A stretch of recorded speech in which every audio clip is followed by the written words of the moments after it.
Story ఉందన్నమాట. ఒక భక్తుడు ఘోరంగా తపస్సు చేస్తాడనమాట. చాలా ఘోరంగా ఓం నమః శివాయ, ఓం నమః శివాయ, ఓం నమః శివాయ తపస్సు చేస్తాడు. తపస్సు చేస్తుంటే అతని గడ్డాలు మీసాలు పెరిగిపోయి అలా మొత్తం అతని చుట్టూ ఒక చిన్న పుట్టలాగా ఏర్పడిపోయి వేస్తుందన్నమాట. ఈ లోపల పార్వతి పరమేశ్వరులు అలా విహారయాత్రకు వస్తూ వస్తూ పార్వతి జరిగిందన్నమాట. నాదా, నీ భక్తుడు అంత ఘోరంగా తపస్సు చేస్తున్నాడు, కనీసం అతనికి ఏం కాలం ఇవ్వచ్చు కదా అన్నారన్నమాట. పార్వతి అతను ఏం కోరుకోవడో తెలుసా అన్నాడు. ఏం కోరుకోవడం అడిగిందన్నమాట. ఏమి లేదు, నాకు ₹1,00,00,000 కావాలన్నమాట.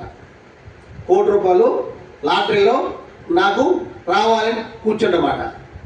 అదెంత పని అండి, మీరు మహానుభావులు, మీరు దైవ సంబంధులు, ఆయన ₹1,00,00,000 ఇవ్వడానికి మీకు పెద్ద విషయం అన్నదన్నమాట.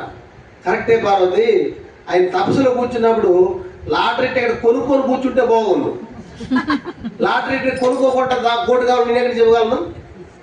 అలా విన్నట్టుగా మీరు కూడా ఇన్ని విన్న తర్వాత మీరు ప్లాట్లు చేయలేకపోతే ఆదాయం రాదు, లాటరీ టికెట్ లాగా వస్తుంది ఏమా.